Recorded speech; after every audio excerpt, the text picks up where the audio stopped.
Bonjour, bonjour, le Marigot vous salue et revient pour une séance, cette fois-ci en réponse à Madame Ango, mais pas seulement, à tous ceux et toutes celles qui, encore aujourd'hui, au XXIe siècle, font preuve d'une régression terrible en termes de souvenirs, de mémoire, d'atrocités du passé, et surtout en termes de déni et de refus d'évolution, de civilisation tout simplement. Donc je réponds par des mots qui sont sortis du Marigot. Parce qu'il y a le Marigot, il y a moi. Et aujourd'hui, c'est le Marigot qui vous répond. Alors, je pleure quand je vois un aborigène déporté, parqué. Je pleure quand je vois un Sioux, un Cherokee ou un Cheyenne déporté, parqué. Je pleure quand je vois un Indien, Wayapi, Hawa, Piripkura, Akunsu, repoussé tel un animal, déporté, parquet en Amazonie.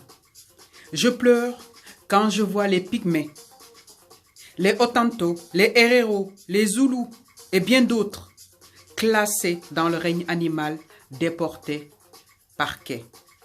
Et je pleure quand je vois Auschwitz, Birkenau et bien d'autres. Aujourd'hui, sommes-nous seuls à entendre la chaîne qui résonne sans interruption, et cela depuis des siècles.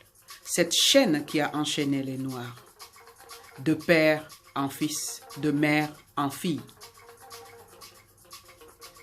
Sommes-nous les seuls à rejeter la cécité historique et la surdité intellectuelle?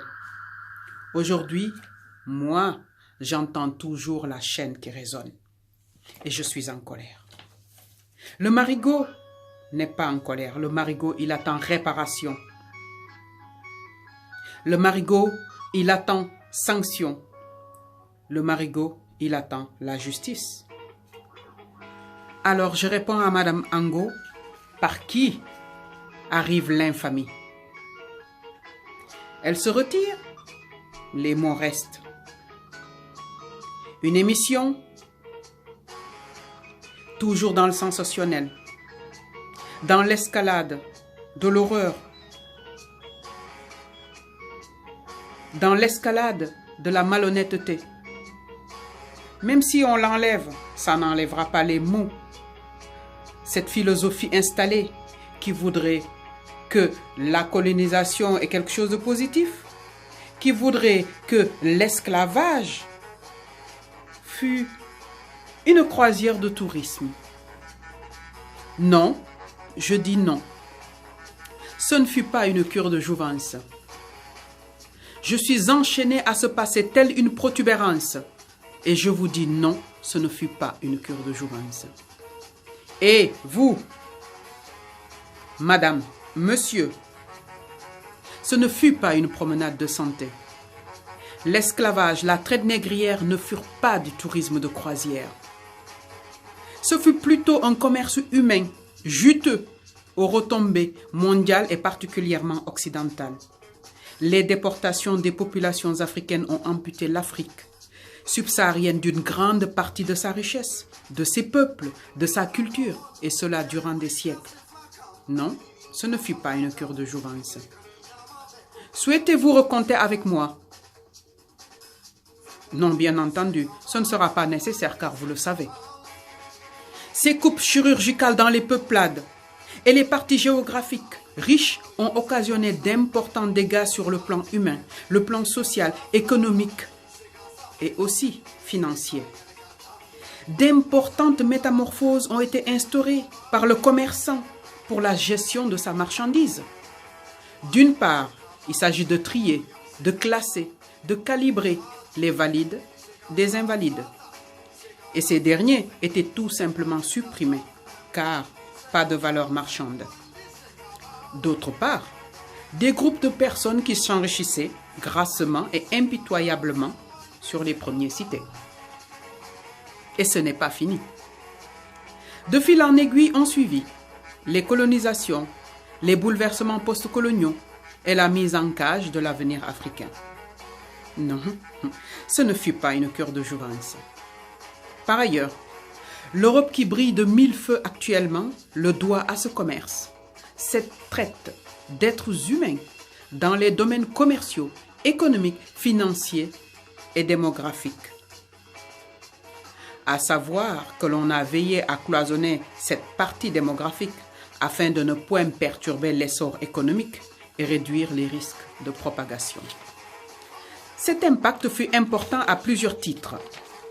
La marchandise fut rentable et pas des dividendes à reverser.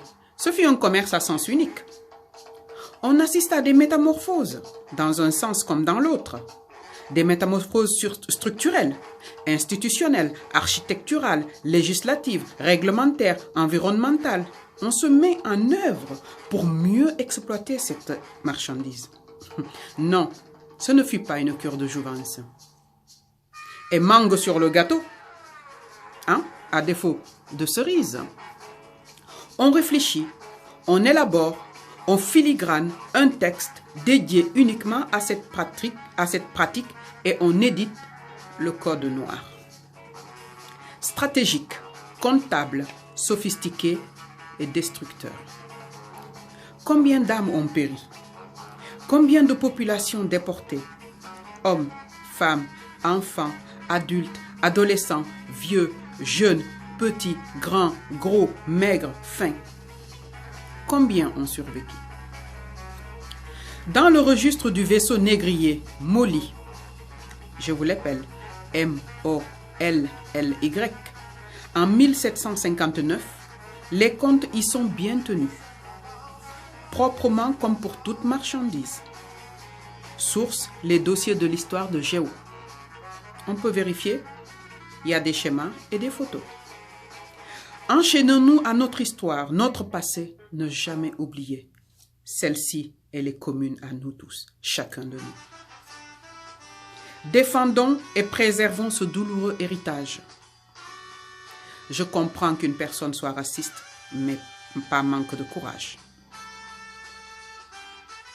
Exigeons et récupérons notre patrimoine afin d'apaiser le passé et se tourner vers un avenir meilleur.